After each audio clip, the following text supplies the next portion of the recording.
Yes, guys, welcome to Chasing Green Arrows. It's me, and it will be Big Man Backer in the next couple of minutes. He is stuck in traffic, so he'll be joining us very soon. But we're going to be answering the three big questions of the game week, which Big Man always dictates, and he always provides his numbers and his stats to back up his arguments or his discussion points. So today we'll be discussing what to do with Haaland. Of course, we will be. We'll be looking at Reece James or Palace defender replacements. Maybe even Matty Cash too. If you own Matty Cash, a Palace defender, or Reece James, there's a very good chance you're going to be shopping for a defender this week. And what to do if you're on double Arsenal defence. That's a big question for many. Big Man himself is on double Arsenal defence. And then we'll be looking at Big Man's team. This is his team selection video at the same time. But hello to so many of you in the chat as well. Do get your likes in nice and early if you fancy it.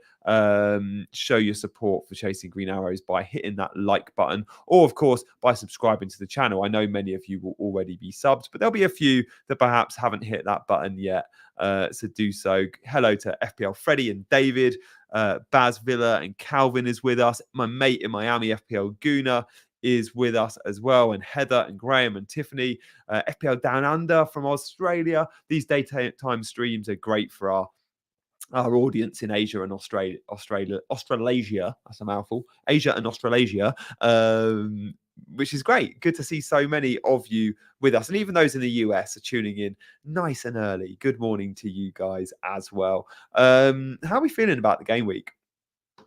I started the game week going, oh, I'm all ready to transfer Haaland out. And now I'm like, I don't know if that's going to happen. Obviously, I haven't pulled the trigger yet. And what I would say, guys, is information is king, as always.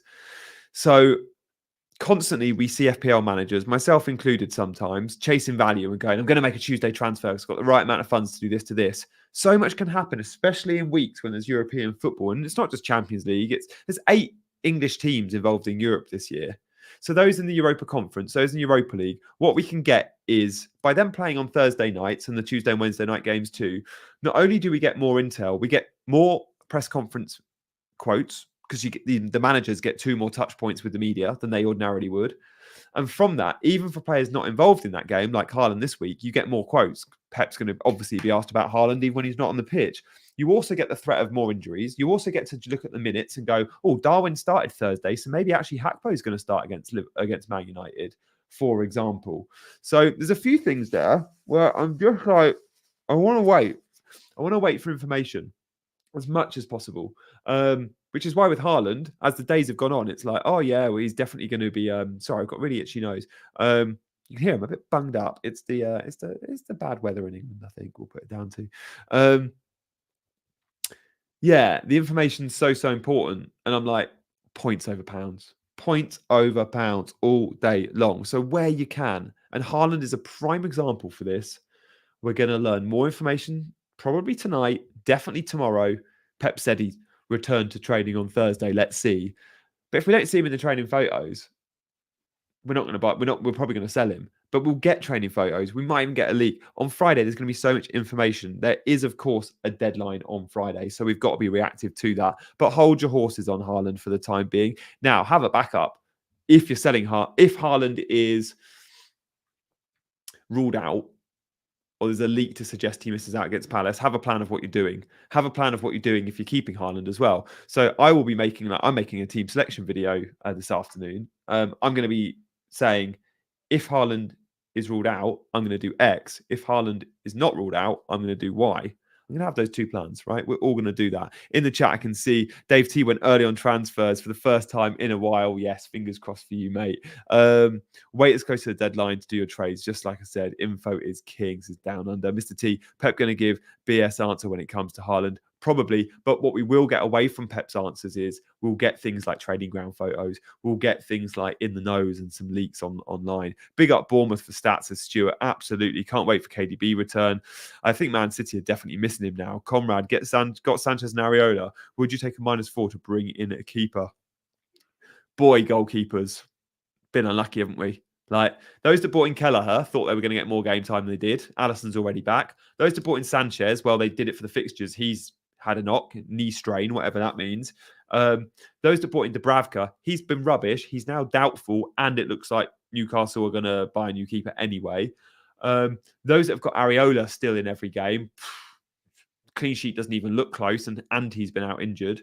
Those that have Turner, he's now back in the team, but Forest still concede. It just makes sense. I'm like, dude, why do we keep doing this? Like Ice G bought Leno in a couple of weeks ago, and Leno would have picked up loads of good points this season. We should go for the set and forget options that play for better clubs and just ride it out. And I think I wish I'd just spent 5 million on a keeper game week 1 and gone. Well, I actually did that with Onana and then sold him in 10 for the wild card. And off the back of that, he got 3 clean sheets in 4. But patience is key with goalkeepers. And Onana, I wasn't patient. Look what happened. Emi Martinez, for me, I look back and go, I should have just gone Martinez. Aston Villa, we know they're a good defence. Spend 5 million at the start of the season. Doesn't matter what the fixture is. When he plays Man City and Arsenal, they win 1-0 anyway. Got 3 bonus points. Like, just a set and forget 5 million option. We try and be too clever and go, oh, Areola's 4 million, so let's all buy him. Well, yeah, but West Ham are rubbish at the back. Yeah. Hindsight, eh? Hindsight. Who are your keepers? Let me know. Yeah, Pickford, clean sheets galore recently, but those that started the season, they ran out of patience with him, just like me with Onana. Onana and Pickford have had a very similar trajectory. They were poor up into the wild card, and then off the back of the wild card, they've been good, which is when we all sold them. Calvin's got a question in. Should I take a -4? Oh, that's a bit of a long one. I'll just answer the end of that because I can only talk and read at the same time when it's short bits. Is triple captain Salah this week? Good time. No. Save a triple captain chip, mate. Although, look, Salah's obviously going to be heavily captained this week as well, isn't he? Shall we have a sneak peek at Bigman'S team? I think we should. Let's have a sneak peek at Bigman'S team. And then when he comes in, we'll drop the team and we'll show you the 3 great big questions. And then we'll come back to the team. Right? Let's have a look at Bigman'S team then. What we got? Guys, do hit that like button. There's around 100 of you in the chat. Yeah, this can't be right. Have only 6 of you hit the like button? Ouch. Ouch, ouch, ouch, ouch, ouch. All right. This is how Bigman's set up. He's got 1 million. So we'll ask him what he's planning on doing with that 1 million, because at the moment, he's got enough in the bank to go Darwin to Watkins, for example. Now, Darwin's the really interesting one, because if Haaland is staying around this week, Darwin might have to be sold if you want to get to a Solanke or if you might want to get to a Watkins. And I'm really interested to know what Bigman's going to do there. I myself face a similar dilemma. I've also got the same 2 goalkeepers. Both could be fit. Both could be injured. We just don't know. Darwin played so poorly against Crystal Palace that Pep said in his press conference, we as a team were rubbish up to the 75 minutes. He hooked Darwin at 73 minutes. He was pretty much saying the team looked way better without Darwin. And I'm like, is he nailed to start against Man United? Personally, this is a really good fixture for Darwin. I think Liverpool win convincingly, and I think Darwin's going to get loads of chances. But if Darwin does start on Thursday night for Liverpool, I'm going to be wary, hoping he gets rested. If he starts on Thursday, I'm going to be itching to sell him, I think, because I'll be worried about his start, especially if Gakpo plays really well. Let's see. Freddie says United most likely be without Shaw and Maguire. Yeah, Johnny Evans and Varane could be the centre-back partnership, or Lindelof. I don't know, is Lindelof fit? Wan-Bissaka's defending for the goal as well. So bad last night. So bad. Excuse me. Ben White instead of Saliba. Just 0.1 difference between them. No, I don't think you're going to be out moving Arsenal defender to Arsenal defender. What Bigman's got here is the best defender in the game at the moment in terms of getting a lot of love. He's the most transferred in this game week, and that's Pedro Porro. We'll speak more about Pedro Porro later. I do wonder if Bigman wants to trim an Arsenal defender, but that feels like a luxury transfer when you're just going to chase upside and go for the Watkins and the Solanke types, which I think will be his moves. It's a very template front 8 though, isn't it? Gordon and Palmer, and all those that were selling in Burmo last week, they all went to the player they didn't have between Gordon and Palmer. And that was where I wanted to do something different. I went, no. I know Gordon's been good, but I want to be different. And I want to chase who's got the most points. And that for me was... Hello, Johnny. Here he is. How are you, mate? I'm good, man. Hello and welcome to all the listeners and viewers. Yeah, just sorry for being a bit late. I was stuck in traffic. No Traffic worries. around these parts is a bit crazy these days. I was actually watching the show, and I was seeing that you were running through my team. So, I'm thinking Haaland out, I guess, if Haaland is injured. That's the obvious play. I hope I'm in this position where I can only have Haaland to address because their flags on Dubravka and Gordon, and I hope I don't really have to address them, especially considering that I've brought both of them in the past 2 weeks. Well, let's move off your team and keep everyone keen for that, because I'm going to ask you questions later in the show around what you do with Haaland, what you do with Darwin if he plays on Thursday, what we Yeah, think of I mean, Solanke, what we think of Watkins, what we think of double Arsenal defence and goalkeepers. But should we go and address the first three questions, and then also I need to talk to you about captaincy, and then bring up your team again in 20 minutes time? of course, that makes sense. Let's Let's do go. that. Let's do that. Let's start with our big questions. Firstly, big man. By the way, I love the fact you being late is great for everyone in the watching right now. By big man being late, he's going to stay on for an extra 10 minutes if you can, big man, to do a Q&A at 2:00. That'd be Of so. course, Again, even more no reason, problem. to keep your subscribing and your liking going. Of course, no Big problem. man. Firstly, how are you getting on? How was your weekend and your game week in general? It was really good. I finished on 63 points. It was Nice. actually my ninth successive Green Arrow. Jesus. So yeah, so I've had a good time of late. This has basically coincided with my wild card. So since my game week 10 wild card, I've just moved up in rank, and I'm very, very happy with the progress. Yeah. I mean, I'm hoping I can make it now to double digits, but I think it's unlikely this week because there are plenty of flags in my team, and there are plenty of issues to address. And I mean, before we get into my team, let's start with the more generic questions. Yeah. What to do with Erling Haaland? This is, I guess, the big bombshell of the week. Everyone's talking about it. We don't really know whether Haaland will play. It looks as if he won't, even though Pep Guardiola did say that he sort of expects him back on Thursday and they will assess him. Could mean anything though, couldn't it?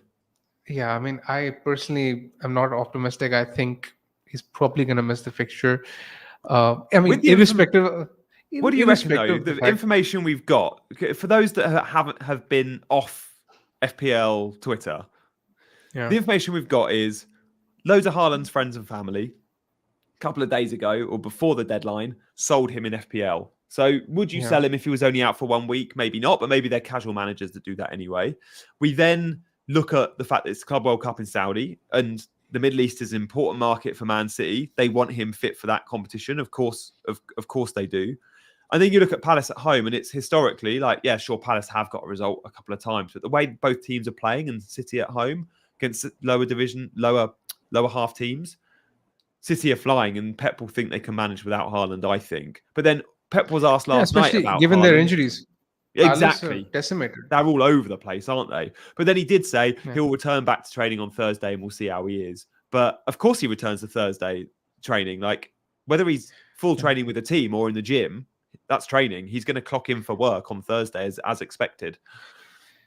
Yeah, I mean, the thing is that he wasn't in the squad at all for Luton. Then he wasn't in the squad at all for the Champions League game, right? So there definitely is this injury, which is a worry. And then the turnaround from Wednesday to Saturday isn't that big. City are playing on Saturday. So there's 48 hours between the 2 days. So to think that Haaland will get back in training and will start against Crystal Palace seems a tad optimistic. But again, it's all to do with the information we have available. I mean, you mentioned all the key factors. Also the thing that a couple of reliable City in the nose, as you'd call them, have sort of hinted that this injury is more serious than what it is made out to be. So we don't even know whether Haaland will be back for game week 19, let alone game week 17. This is what the news is from what we hear. I guess it's best to wait till Friday. I personally will be waiting till Friday. I won't be making a transfer before it because I mean there's so much to gain from the information that obviously if Haaland is fit, there is no sense to transfer. It makes no sense to transfer him out. But if he's unfit, I think personally for most teams, given the fact that there are a lot of other flags in the team, most of the benches are weak, and the fact that City have a blank in game week 18, I personally think for most teams it makes sense to sell him and then to buy him back later, either in game week 19 or 20, because the argument is that even in game week 19, let's say if Haaland is back by game week 19, that fixture away to Everton isn't the easiest, and Salah is playing Salah's playing Burnley away that week. You're not right? captaining Haaland that week necessarily, are you? 19. You can go without him, I think. Yes, I mean, I'm pretty sure that the standout captain that week is Salah. I mean, Yeah. Liverpool away to Burnley is definitely an easier fixture than City away to Everton. I mean, we've seen Yeah. Everton at home; they're a good side.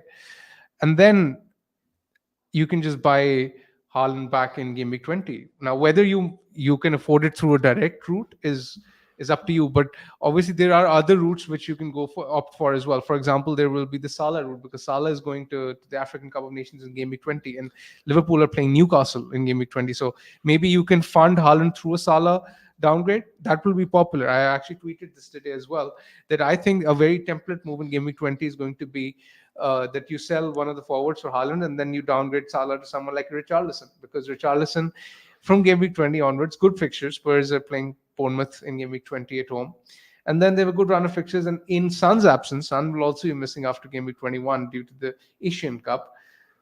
Richarlison might be on penalties, might be playing up front. So I think that will be a very popular move in the community. Big man, game week 20. Just want to clarify something because you would have looked into this and I've looked loosely. Game week 20 is forecast to be around the New Year's, right? 30th, 31st, 1st of January. Game week 21 is mid-Jan because there's a week off in Premier League action. So game week 21, we know for sure anyone at the Asia Cup and African Cup of Nations, they're out of game week 21. My question to you is, do we know yet if they're out of game week 20, which is before the AFCON and Asia Cup starts? But of course, those countries like South Korea for Son, like Egypt for Mo Salah, they'll have friendlies. Now, do Son and Salah go to those friendlies and therefore miss their club football, which for Son is Thursday the 31st of December, and for Salah is Monday the 1st of January? Do they miss that game in game week 20, those two? No, I was actually, this is a good question. I was actually following one of the South Korean journalists and I saw a tweet from him which said that Son would be allowed to play the game week 20 fixture at home to Bournemouth. Yeah. And then he will fly out after it. So he'll miss the next 3 or 4 Premier League fixtures after, depending on how far they progress in the Asia Cup. And Salah? But yes, to answer your question, I haven't read anything on Salah, but I would presume that he'd be safe for game week 20 as well. Yeah. But I mean, that was my take. But anyway, it might mean you have to get Haaland back in for 20 and just go 1 week without a Salah, who you're going to be selling anyway. I don't know if you want to go without Son, who's got Bournemouth at home, but maybe Salah, who has Newcastle at home, you could go without for 1 week and use those funds to get Haaland back in. That was my loose plan. And the main thing, Gianni, is that no one will be captaining Salah in game week 20 when Liverpool are playing Newcastle at home. True. Everyone will captain Haaland. Everyone will captain either Son at Bournemouth or at home to Bournemouth or Haaland at home to Sheffield United, which is even better. So, I mean, it's basically risk and reward, right? Now, there are 2 strategies. I mean, there are 3 strategies overall with Haaland. The first is to keep him, which obviously, in my opinion, makes sense if he's fit. But if he's not fit, then for most teams, I think the strategy is to sell. Now, that further gives way to 2 sub options. The first is that you can, sell someone like Haaland this week, get Solanke or Solanke or Watkins or some of these guys in, and then you can reverse the transfer back in game week 19 or 20 depending on whenever Haaland is available. The other option is that you can get, for example, let's say Solanke this week and then get next week you can upgrade Archer to someone like a Watkins or any other good forward. Basically, you can spread the funds around. And then in game week 20, you can bring forward that Salah transfer and you say, oh, I'll be selling this guy in game week 21 anyway. Let's just make this transfer in game week 20. Mm-hmm. Yeah, that's where I'm at. These are the 2 routes that I see with Haaland. A lot of that route comes down to whether or not you've got Darwin or Watkins, I think. Because if you've got Darwin in place, it means you've probably not got Watkins, but you might want to get to a place where you have Watkins and Solanke the next few weeks. So to do that, you need to use that Haaland space. And maybe by going Haaland to Solanke, you can then go your third forward, like your Archer, your Mabama, like me. I could go to Watkins, and then I've got to find the funds when I bring Haaland back, but effectively changing from a 3-5-2 to a 3-4-3, which I could do by going Salah down to actually not a dead spot, not a 4.3 midfielder, but maybe a 6 million midfielder, and then I can go and get Haaland, sell Darwin to Haaland or sell Solanke to Haaland, whoever by game week 20 I feel like needs to go out of the Darwin, Watkins, and Solanke 3. Yeah, exactly. I mean, and you can sell someone like Solanke because his fixtures after game week 20 aren't great. Darwin, I mean, who knows? I mean, obviously he will be an option to sell at that point as well. And it's not necessarily a transition from 3-5-2 to 3-4-3. It's more of a hybrid route because Yeah. in the transfer in the transfer that I just suggested, someone like Richarlison could come in. These kind Your of guys eighth could attacker could doesn't come. have to be a 4.4 option anymore because Exactly. there's so many flags, there's so many fixtures.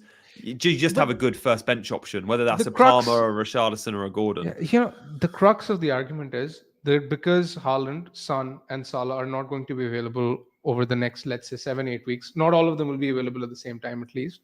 Yeah. So you can basically have 8 playable attackers, and you can then, pick the best 7 each week. You can Yeah. basically be flexible with that strategy. These numbers look good for Solanke, don't they? Very good here, this chart. I mean, you don't often you expect a Bournemouth player to be amongst Haaland, Salah, and Watkins. Exactly. I mean, I this is basically the numbers over the next over the previous 6 game weeks. And you can see that Haaland is only matched by Solanke. Solanke is beating him for expected goal involvement. And Yeah. the interesting thing in this spell, Jani, is that Solanke is playing for this Bournemouth team who are actually first for XG among all teams in the league. So Amazing. you were so surprised that you dropped your phone. Literally, drop a pen. Yeah, But yeah. yeah, in that time, the last 7 games, they've won 5 of them, drawn 1. They've beaten Newcastle to 0. They've beaten Man United to 0. They're flying, aren't they? Exactly, and their first for actually is crazy, man. I mean, they're far ahead of teams like Arsenal and all these teams. No. Watkins has been the more consistent of the two forwards over the course of the season. Solanke's stats have been consistent throughout the season, but I mean, Watkins has been more prominent in the FPL community, and we can see why. I mean, he's right up there for expected goal involvement. There is a case for someone like myself or you, Jani. We don't have Watkins. We can buy Watkins this week uh, because there is this chance that in the absence of Douglas Luiz, Watkins could be on penalties. Even though I was reading this tweet from FPL Villain, and he suggested that it could be John McGinn because he was Yeah. practicing them. And But there's an Tielemans has taken outside them chance. before as well. Tielemans has taken them before. There's this chance. Also, Watkins will just miss his pen. If you're a Watkins owner, you don't want him to take the penalty. You just get minus points. I would still chance it. I would still chance it. What's his percentage? It's something like 50-50, isn't it? Like he literally misses 50% of the pens he takes. It's that bad. We'll try and dig out the number by the end of the show. Let us know in the chat if you can find it. Exactly. So I mean, now there are two strategies that for non-Watkins owners and for Watkins owners. For Watkins owners, the answer is very simple. It's Tom Solanke, right? Yeah. Now for us, it's trickier because we can get Watkins this week and just ignore Solanke for the weeks to come, right? Alternatively, we can bring Solanke this week and then bring Watkins next week, but that involves an extra transfer. That's what I'm thinking about doing. It's very tricky. It depends how big you think Solanke goes this weekend. Do you think Solanke at home to Bournemouth, Solanke at home to Luton is going to get you, or it gives you a chance of a 10-pointer? I think it does, and therefore I think it's worth the extra transfer. I also don't expect Watkins to go to Brentford and get a 10-pointer. Yes, I mean, Brentford are a very solid team at home. I don't think that game will be high scoring. Brentford at home are generally very tight. Yeah, and let's see the team Villa put out on Thursday night as well. Villa do play again on Thursday. They're going to be tired. It's part of me is thinking that Watkinson might be the sensible move, but I think Solanke could be a good option for the next 3 weeks, and even after that, you can just keep him and just play him in the good fixtures. Yeah, you might keep him and sell Darwin. Yeah.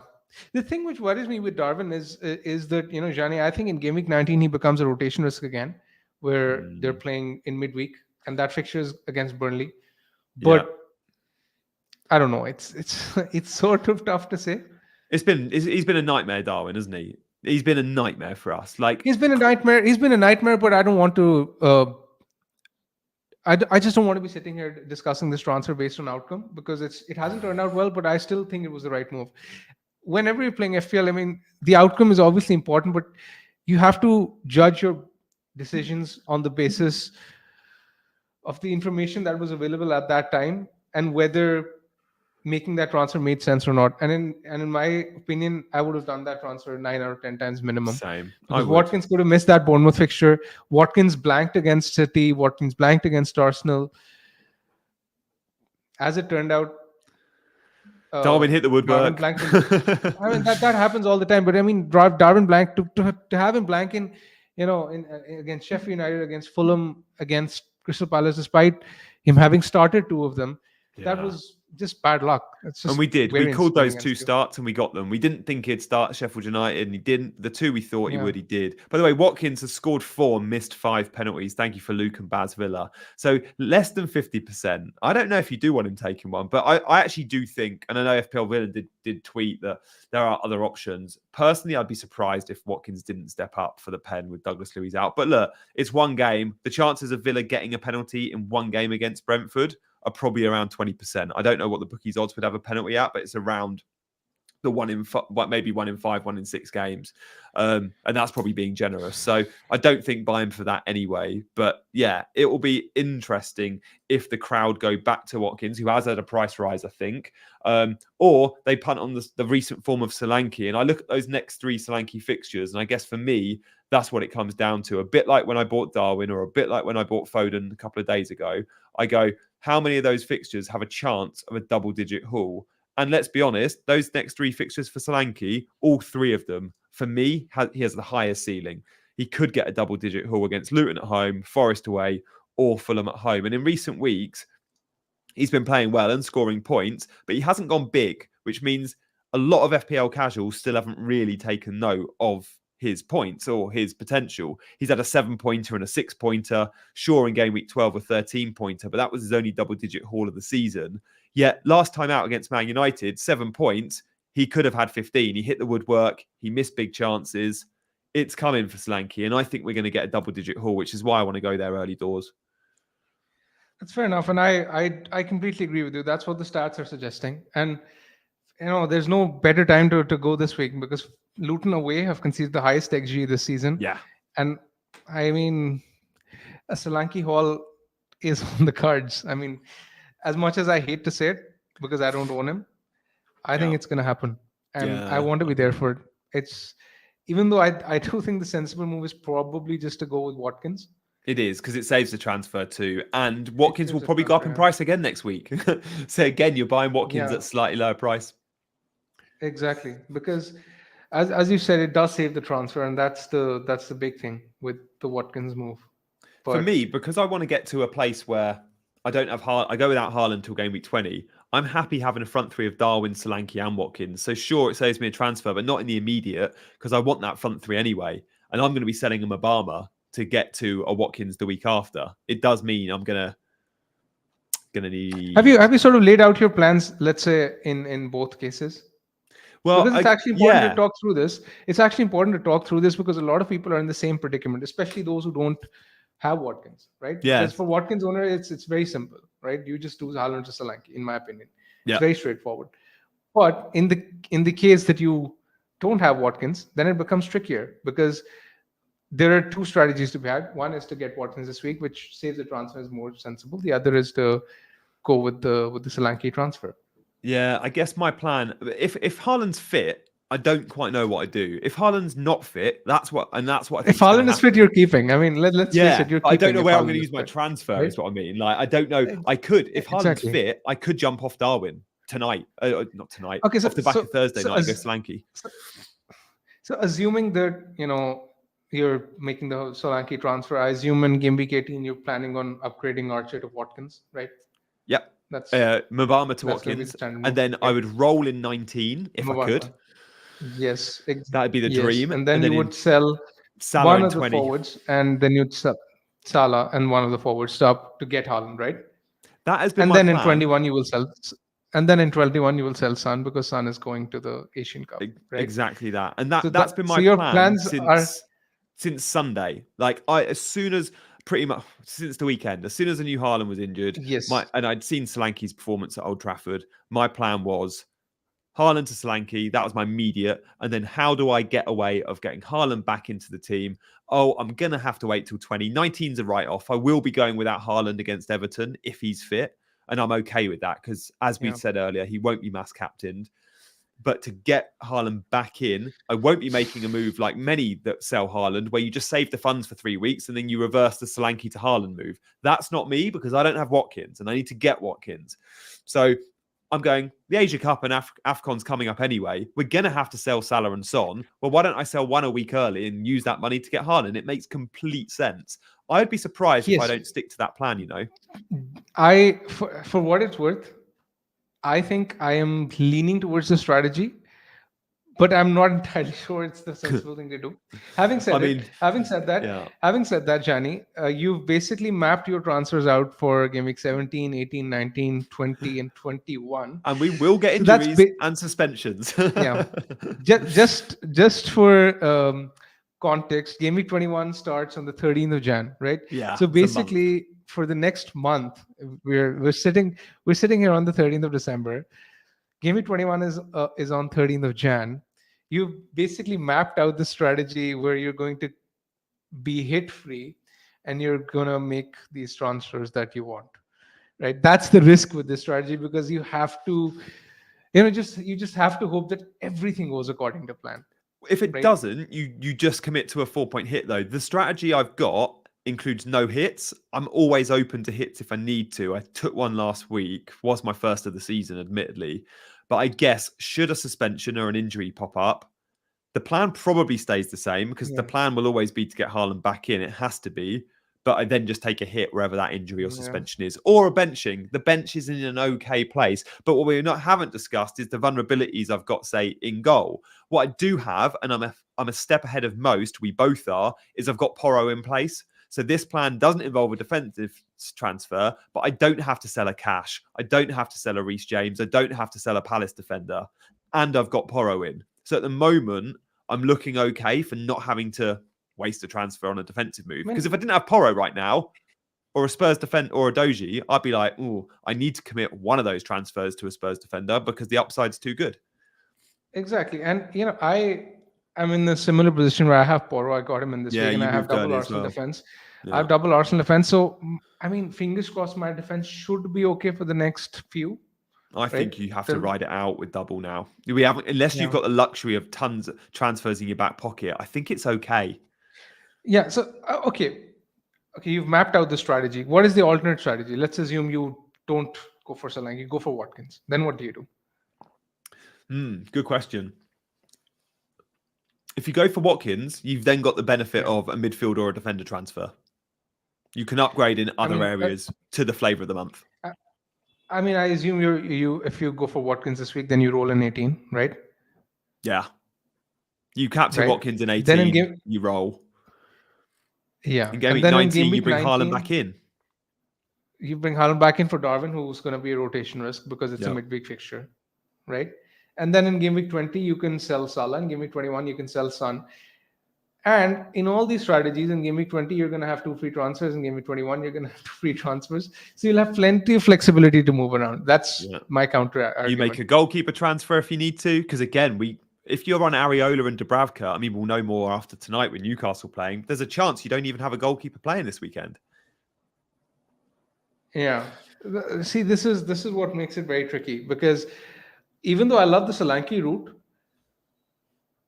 this Watkins route does give plenty of flexibility, but at the same time, you just run the risk of losing that Solanke haul, which might come in. It's sort of hilarious that I'm sitting here as a Solanke non-owner, and I know that this big haul could come, and I'm actually scared for it, which is why I may actually opt for him. It's coming. It is coming. That display at Old Trafford for Bournemouth was so good. The 3-0 away win, it could have been more. This team at Bournemouth, the more I've watched them, and I must admit, I neglected Bournemouth early in the season because I was seeing defeat after defeat, and I thought, I'm not interested in eye test scouting this team because they're not an FPL event at the moment. But we all know the pedigree. Iraola is a very good manager, very well thought of in Europe. We knew eventually his time would come at Bournemouth, and we're now seeing the fruits of their labour. They look so good. And under Gary O'Neill, Bournemouth were good. And Solanke was good, but he was never great. And often up front, he was partnered with someone. I remember him playing off Kiefer Moore a lot, and he wasn't playing 90 every week. This team now is all about Solanke, isn't it? He is the one and only striker in the team. He plays 90 every week. I think 3 times he's not. He's played 84, 87, 85. He's confident. He's a confidence player like many forwards. He is fully in And his he's on stride penalties. now. And he's on pens, which Bournemouth haven't had this season, have they? Yet. This season, they haven't had any for the past 2 years. Crazy, isn't it? That is crazy. Yeah. So maybe they're due one. They're due a few. I'm pretty. I mean, I guess the other scenario is, what do you do if Haaland's fit? And you're obviously going to keep him, but do you sell a Darwin early to get on a Solanke or a Watkins? I think I could be in that position if Darwin starts on Thursday night. Because I'm not sure if Darwin's clear number one, even for the Old Trafford game. Yeah, the way Klopp spoke about Darwin after the Palace game, or the team were rubbish up to 75 minutes. Well, that's when he hooked Darwin. I'm like, you're digging him out here. I'm not convinced that Darwin will start the United fixture, but if I had to guess, I think he would. And I'm in the same fact that Gakpo didn't start the previous fixture. I think Gakpo will play tomorrow. Yeah, with the kids. I hope so. And Nunes will probably start against United. That's, if I had to guess, that's what I think will happen. And if he does, given the injuries to United, I mean, United are Liverpool are projected to score more goals against United by the bookmakers than they were against Luton and Fulham. That's crazy. Captain Salah's easy this week now, isn't it? A few weeks ago, we might have looked at that week and gone, oh, I don't know. But now you're definitely captaining Salah. Yeah. I mean, in the absence of Haaland, it's very clear cut. But had Haaland been fit and had this injury scare not happened, I presume more people would have gone towards Haaland. But now it's just Salah who stands out. Yeah, I think so. Let's look at some of the other questions then around defenders. Good to see this data, and Solanke is keeping great company. Guys, if you're enjoying the stream, and there's a few good comments in the chat. Someone earlier said this is like a therapy session for FPL, and I absolutely hope it is. That's what we're here for. There's loads of you watching. We would love you to show your appreciation, though, by hitting that subscribe button. And when you're there, the like button is always a good one. Let's do a poll as well to keep you guys engaged in the chat, because when you're clicking on the poll, you can click on the other buttons, right? That's a little cheat code. So let's poll. Do you think Haaland plays against Crystal Palace? Or do you think Haaland plays game week 17? Yes or no? From the information we have, what is your hunch? I would say I'm at 70%, maybe 80%. No, he doesn't. But let's see what you guys reckon. Defender replacements. We've said James, we've said Palace defenders, but you could also maybe include Matty Cash in this conversation. It's actually an interesting conversation that you bring up. I think Cash, at this point, if you've held on to him, I don't think he's a must sell. You don't think he's a hard sell? Yes, he's not a must sell because of the fixture in 18 if he does start. Exactly. And I was actually speaking to FPL Willen, and he in fact tweeted this out as well, that he thinks there's a chance. He thinks there's a decent chance that Matty Cash comes back in for the easier games, which Villa will have at home to Sheffield United in game week 18 and in game week 20 at home to Burnley.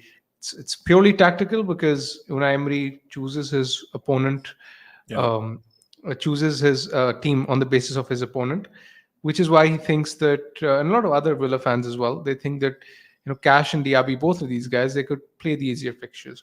So in that case, there are not too many defenders that you'd want to own in game week 18 or in game week 20, especially in game week 18. When you look at the fixtures, they're very tough for defenders. Clean sheet odds, I mean, hardly anyone has a clean sheet percentage of over 40% next week. So I think if you have someone like a Cash, there's potential there. Even if it comes at the risk of a bench appearance, I would chance it, because at this point in time, I think there are more pressing issues to deal with. And when there are no standout defenders available in game week 18, I just think you chance it with someone like a Matty Cash. Yeah, okay, I hear that. I sold Cash last week on a hit, and I was happy to do that because that was the only way I could get to Porro. And I stand by that decision, but I also agree there's a chance he starts some of those easier fixtures and maybe he's a hold. But let's talk about Porro then. He's so good. There's no one more advanced in terms of average position. He's basically a mini Trent. Let me put it that way. He's a mini Trent who's priced at about 5.3 million. I actually owned him early in the season as well. He was passing the eye test. Yeah, and his stats since Madison's injury, they've just skyrocketed. I think it's probably got to do with the fact that he's on set pieces and the fact that maybe Ange Postecoglou has had a word with him and he's giving him more freedom to play in the final third and to create chances for his team. Because at this point in time, he seems to be the main creative outlet for Spurs. And as Agreed. you can see in the graphic, I tweeted this out a few days ago. Pedro Porro at this point in time, in the previous 6 game weeks, this is basically coincided with Madison's injury. Among defenders, he's first for XGI, first for expected assists, first for chances created, first for shots, first for touches in the penalty area, and touches in the final third. That's I amazing. mean, this at that price and with good fixtures coming up in Nottingham Forest, they aren't exactly looking that threatening. And Everton, good fixture for Spurs again at home next week. The good fixtures for Spurs, so you'd expect some returns. I mean, we're living in a in an era where clean sheets aren't exactly coming. They're basically a rare commodity these days. So might as well get the guy with some attacking threat with an outside chance of keeping a clean sheet. I know Spurs, their defensive stats aren't great. I don't rate them at We all were unlucky defensively, though, weren't actually. we? That clean sheet wipeout I late don't to think we were Newcastle hurt us. it hurt me, but I don't think it was unlucky. I mean, Newcastle had an XG of over 1.5. It wasn't Yeah, it was about unlucky. 1.5, wasn't it? That goal was coming. That goal was coming. You looked at those chances that they had earlier. Uh, uh, at least one goal was deserved from the chances they had. So No. even though it happened late and it did hurt a lot because it was a 4-point swing, but I mean, we would have been lucky had he kept a clean sheet, in my opinion. Yeah, okay. No, you're right there. The 1.5 XG was telling. And Spurs will rarely concede an XG of lower than 1. Like that's a reality, but you're buying Porro for the upside. Okay, let's go on to our next graphic then, shall we?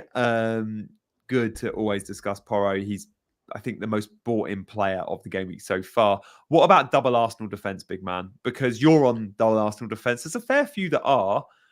It's a luxury transfer, perhaps, because clean sheets are hard to predict at the back at the moment. And there's not too many 5 million-ish defenders going, you need to buy me now, other than Porro and Adoji. If you've got the transfers, burning a hole in your pocket, this is one you could make, but then where'd you go? Yeah, firstly, I do think that a lot of people in their teams have fires to put out and more pressing issues to deal with. I'm one of them. And when you look at Arsenal stats, these numbers on the graphic are there for the season. So Arsenal this season are ranked first for XGC, comfortably first, actually, you see. They're easily the best defense in the division. And not only this, the stats, they have a same trend over the previous 6 game weeks as well. So even though Arsenal have not kept as many clean sheets as you would have expected them to, the underlying data is still very strong, and it suggests that clean sheets are likely to come. Now, Arsenal have a couple of toughish fixtures. Brighton this week isn't ideal. Then Liverpool away is definitely very tough. I don't think I'd play Arsenal defense in that fixture. But after that, Arsenal have a run of fixtures which include West Ham, Crystal Palace, Nottingham Forest, and Fulham. Now, these are fixtures where you expect at least 2 clean sheets from Arsenal. So if you have doubled up on the Arsenal defense, I still think someone like a Saliba or Gabriel, they're likely to present great value in the times to come. In fact, I do think there's a goal to come from Arsenal as well, because they've actually scored the most number of goals from set plays this season. They consistently have been putting up high XG from set plays. Yeah, they have. Interesting. If we were predicting at the start of the season this table, how would you have had it? Like, I would have had because Man City usually you have clearing away, but I'd have had Newcastle way higher. I wouldn't have had Liverpool as high. I wouldn't have had Brentford or Everton as high either. So it's not been easy to predict by any stretch, has it? I mean, Arsenal and Man City, I guess we categorise as the top 2, and that wouldn't have changed. We would have predicted that, but then the rest is up for grabs. I would have had City first, Arsenal second, and then Newcastle close third. But that was what it was last year. But yeah, yes, but Newcastle are not really following a similar trajectory. Liverpool, I mean, again, some of this data is for Liverpool, it's more skewed towards the home data. The home data is actually much better than the away data. So there's that, and same for Brentford. Brentford at home are very strong. Again, I mean, one of the reasons why you were saying that you don't really fancy Watkins as much this week, could be because Yeah. Brentford are a good defense, as you can see, especially at home. They're in the top 3 or 4 defenses. Yeah, more reason to. I mean, when you look at opponent and Solanke goes to Luton, who you've said are the worst away defence, versus Watkins, who goes to Brentford, who are one of the best home defences. Another reason for me to just go short term on Solanke. That's going to be very interesting where people end up. When do you think we'll know more about Haaland before we see your team? Like, do you think? I think with the Man City leaks that we get, almost certainly we're going to know on Friday before the deadline Absolutely, if he starts. It'll absolutely be we will. And this yeah, is this is irrespective of what Pep says in the press conference. I mean, yeah, I'm not even relying on that. You're yeah, gonna yeah. hear, We're relying on a leak, City and are gonna also have their we final will get train. training ground photos as well. We'll look out for them. They're always a good indicator on a Friday. City will have their final training session on Friday, and that will Yeah. be before the deadline. So hopefully we'll hear news. Yeah. Annoyingly, City are at home this week. When teams are away from home, um, you sometimes get more leaks based on who travelled, who wasn't on the team bus. With City being at home, you don't get that luxury of, like, for example, I wonder with the leak that we got with Haaland away from Luton, because it was an away game, was that leak picked up earlier than if it was at a home game? Do you reckon? Because of the travelling and noticing players and travelling and squads being made slightly earlier because of the Yeah, travel plans. I guess it was, and it got leaked at the weekend as well. Yeah, Where they were traveling to Luton, and we sort of had this news. I mean, his family transferred him out before the deadline, amazing. so they knew everything. Yeah, yeah. There was some suspicion in the chat that Haaland's dad might have transferred him back into his FPL team. I'm pretty sure that's not been verified. And it does look like the vast majority of his friends and family transferred him out pre-deadline. They knew. The big question comes down to, are they casual managers that transferred him out because he was red flagged for 1 week? Or did they transfer him out because they know what they're doing and he's going to miss a sustained period? I would suspect it's the latter. And based on their overall ranks, It's the latter. they're not casual managers. It's the latter because if it was 1 or 2 people doing it, then you could have assumed that this guy's a casual. But if everyone is doing the same thing, then it possibly points to the indication that maybe Haaland had told some of his family and friends that he won't be fit for a Yeah. while, which is why they felt safe to transfer him out. So much fun. Love that. Shout out Focal for breaking that earlier in the week. Let's move on to your team, big man. Your team. Let's have a look. We showed it at the top of the show. You've spoken about captaincy. We've spoken about the different routes we might want to take. Yeah, I think my team is set this week. Except for the Haaland replacement, it will either be Watkins or either be Solanke. Now I want to go Solanke because I think he'll outscore Watkins this week. Yeah. But the sensible thing is to go with Watkins, and this is why I'm not really sure what I'll end up doing. What if Haaland's fit? If he's fit, I save the transfer and I move on to next week. And what do you do next week? You'd sell Haaland? No, you'd be keeping Haaland. So you'd be selling. How'd you get Watkins in your team next week? You'd be selling Darwin, right? Yeah, I'll do. You got the money Darwin to do Watkins. that. You've left $1 million in the bank. I'm 0.1 yeah. short of that move, by the way. I left the exact funds, but I knew by buying Foden and leaving the exact funds, I was going to be subject to a price change. Now, when Watkins blanked against Arsenal, I thought, oh, hang on a minute. He's not going to go up in value now because he's just blanked against Arsenal and he's just blanked against City. But no, he still went up in value. Annoying. Especially because he's getting all the Haaland traffic, so he will keep on rising. All the Haaland traffic, yeah. And I think, by the way, Darwin also dropped. I think I'm pretty sure we Darwin bought Darwin. did. Darwin dropped, but I don't think it affected our sale value because we bought at 7.5, 7.6. Yeah. Did he go up the week we bought? Right. Yeah. Yeah, he's dropped. Yeah, and I'm pretty sure that Watkins will rise again. If Dubravka's out tonight, and Eddie Howe's not going to tell us much, and we think Dubravka's a risk for the weekend, and we think Oriola's a risk for the weekend, you'd take a 4-point hit for a goalkeeper transfer, or because I think I would, and I if I can and funds allow it, I'm fed up of these cheap goalkeepers, mate. Give me a 5 million Emi Martinez and set and forget him all year. I just think that's probably the option. With hindsight, that's what we should have done with Pickford or Onana or Martinez or even Leno. Go for a keeper that plays for a good, steady club, ride it out, and stop trying to be clever. I don't think I'll sell Dubravka. I mean, the indications are that he was ill, right? So it's Yeah. not exactly an injury; it's an illness at Well, this the point in first time. news was a shoulder injury that he's been Yeah, nursing, but then he's been today nursing, but they've said an illness, right? yeah, I mean, the shoulder injury sort of suggests that it's not as severe to keep him out for uh, out of the 11, Yeah. but the illness is why he's not exactly traveled, or he might not be playing tonight. But it's unclear. I think he has traveled, but he might not play. Yeah. But yeah, I mean, we'll hopefully get some training ground pictures or something. If he's back in training by Friday, then you'd expect him to play on Saturday, because I'm not expecting any ounce of truth from Eddie Howe, because that's just how he rolls. I don't even Yeah. know why he He bothers bothers. attending these press conferences when he is not going to answer the questions, or when he's just going to blatantly lie. I just don't get it. Yeah, he is the worst. When we rank all 20 Premier League managers, at number 20, the worst for information is Howe. At 19, you might have Arteta, and at 18, Pep. They are the three to really watch out for. They will play mind games with the media if they need to. Yeah, that'll be an interesting one. The good thing for Areola is we get another West Ham game and more David Moyes touch points. He's another one, by the way, that doesn't tell you much. But they play on Thursday. So we should have clarity over at least one of the two keepers, I think. By the way, Newcastle have been more and more reports coming out on a daily basis that Newcastle will be looking for a goalkeeper in January.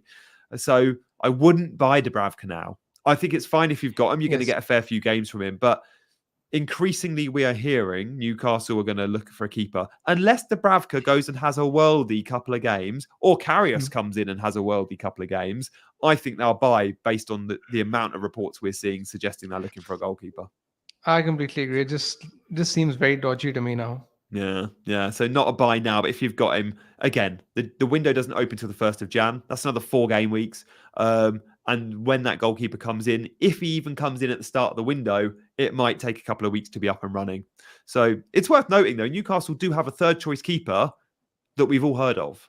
Because most time, when we look at third choice keepers, no one's ever heard of them.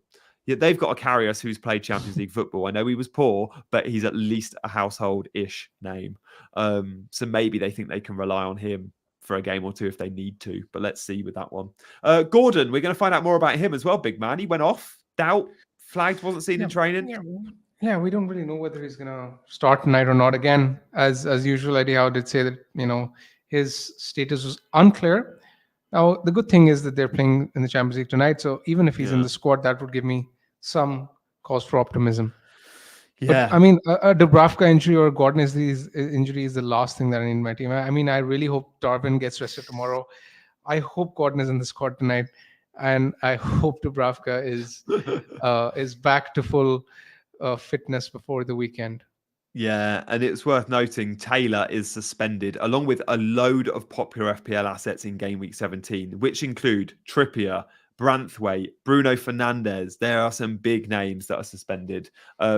So yeah, your bench, for example, this week, you should be fine with Gabriel, Porro, and Saliba. Gabriel played last night. Saliba was rested. Porro's fine.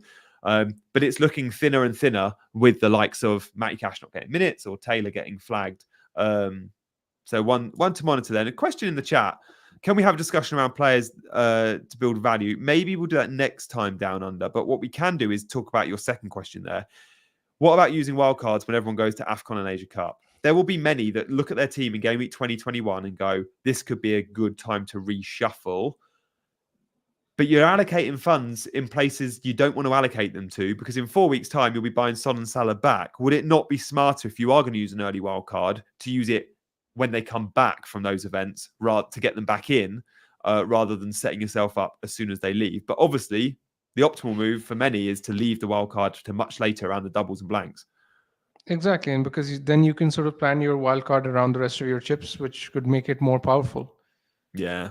You make those chips more powerful, and also allows you to dead end to stuff like dead ending into a blank game week, or dead ending knowing you're gonna with a free hit involved in that dead ending plan. I much prefer holding that second wild card to the business end of the season, March, April. But there will be a ton that hit it early. There'll be a ton that hit it in game week 2021 just because they can. If you've still got a wild card, big man, do you use it? Do you use it now or do you use it in 19? A second wildcard or first wildcard? If you've got your first wild Yeah, card yeah. still. I would use it now. I think there's plenty of upside to using it right now, especially if Haaland is out. You can, get Alvarez, Solanke, Watkins.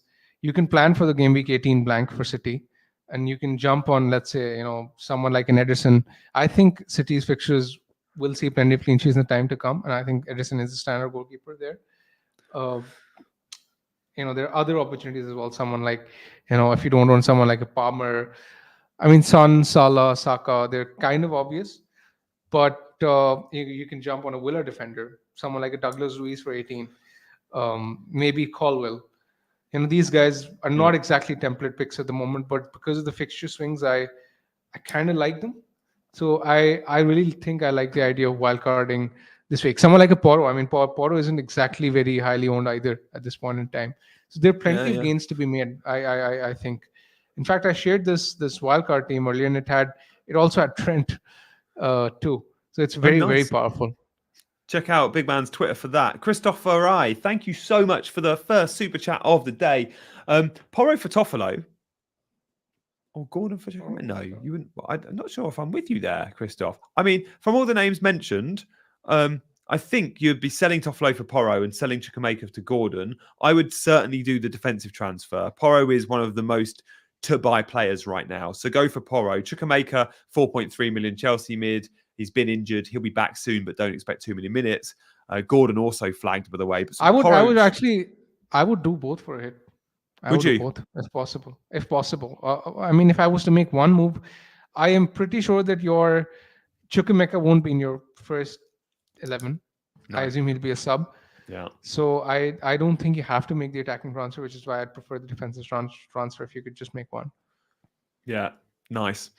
Christopher I, thank you so much for your question. Do get your questions in. Yeah, sorry for the confusion. No, we got you. We got you. Big Man's answered enough of these questions over the years to know this it. week. Big Man, while you think about it, Mitoma. I'm going to bow out because I've got a work meeting on the hour, but we are still going to stream for another 10 minutes. So Big Man is going to do a 10-minute Q&A alone with you guys. So do not go anywhere. Get your questions in. He'll do quick fire Q&A. But we want to get to 100 likes. Please do hit that like button. And people like Christopher And subscribe to the channel as well. Subscribe to the channel, please. Exactly. Like Christopher I don't think we've seen you on CJ in the chat before. So do come back and subscribe. Lovely to have you with us. Rayhan too, Conrad, Tony B, Aish. Good to see so many of you. I'll be back tomorrow or with Dean. So you'll see us on CGA around lunchtime, I think it will be. Stay tuned for that. But for now, Big Man, over to you, mate. And good luck this game week. I'll be following your team news and tweets to see what direction you go in. But I have a feeling we might be both sat here next week with Solanke. Love that. Yeah. I'll see you soon. All right, mate. Take care. Good luck. Good luck. See you, dude. Sell Mitoma or Martinelli this week.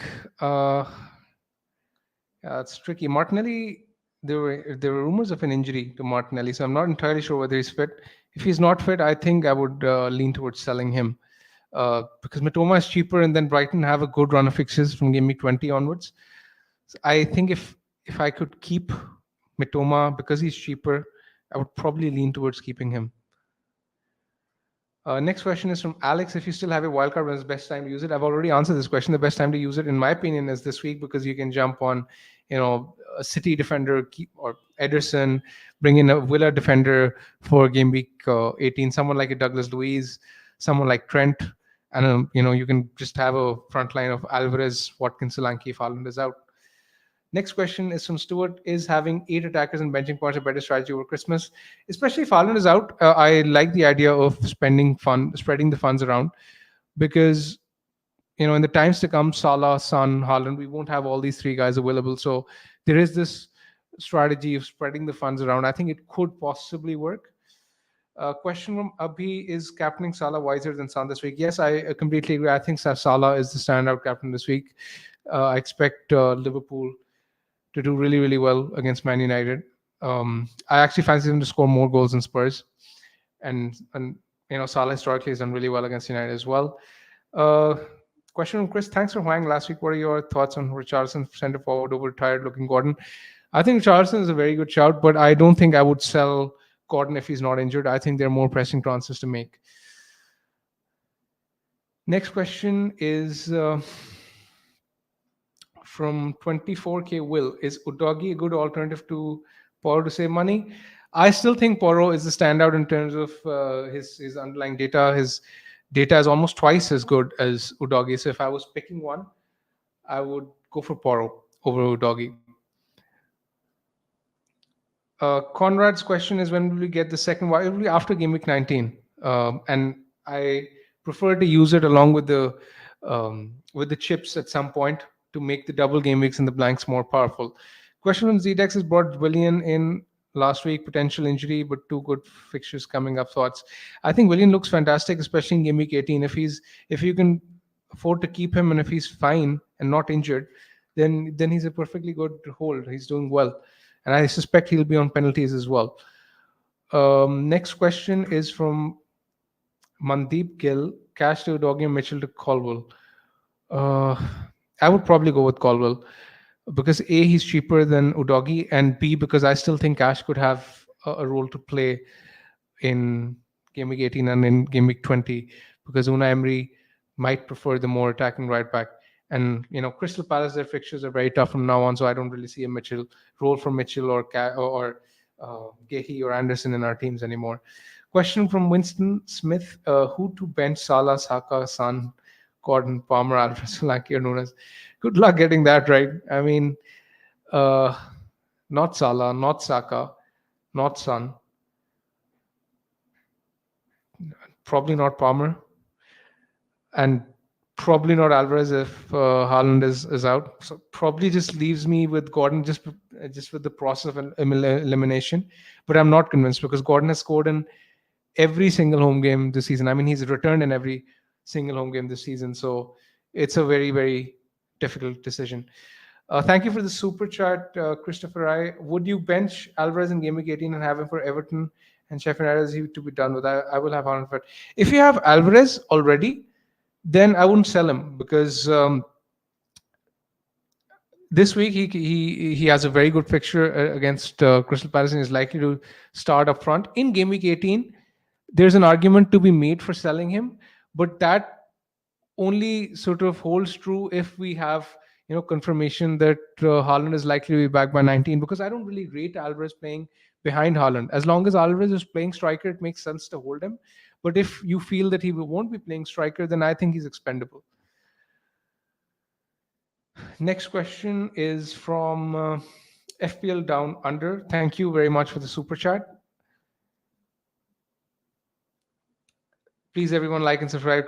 Thank you so much for the support, FPL Down Under. And yes, he's absolutely right. Please like and subscribe to the channel. It really helps us grow. Is Diaby worth him -4 to get rid of? If so, for who? I have Salah, Son, Palmer, Foden, and Diaby. It's a tricky one. If you don't have a good 8th attacker, then I would take the -4. But if you have a good 8th attacker, then I would keep Diaby because, as mentioned earlier, like Cash, we expect him to play at home to Sheffield United.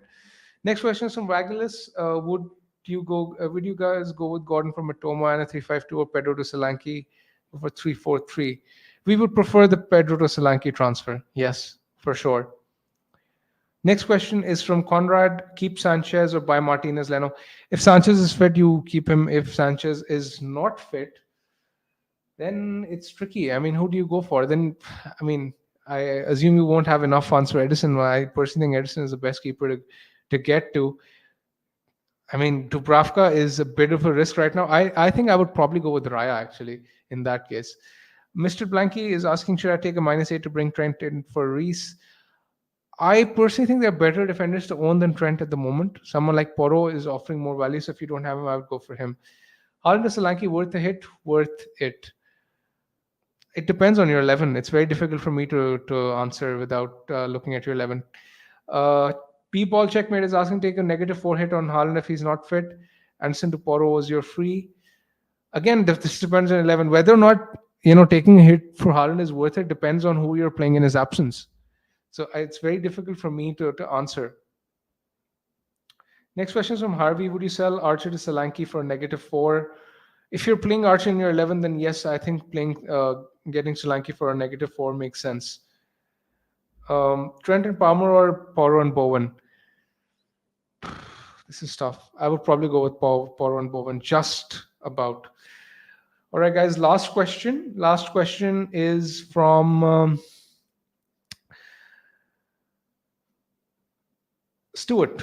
Bournemouth have the best defense style last 6 weeks. Should we double up? I'm still not convinced. It's a small sample size, and with defense, I generally tend to look at numbers over the season. But yes, let's say if I was on a free hit this week, I would probably have picked a Bournemouth defender or Bournemouth goalkeeper. All right, guys. Thank you very much for joining in. Make sure to like and subscribe to the channel, and we'll see you all again next week. Cheers, guys.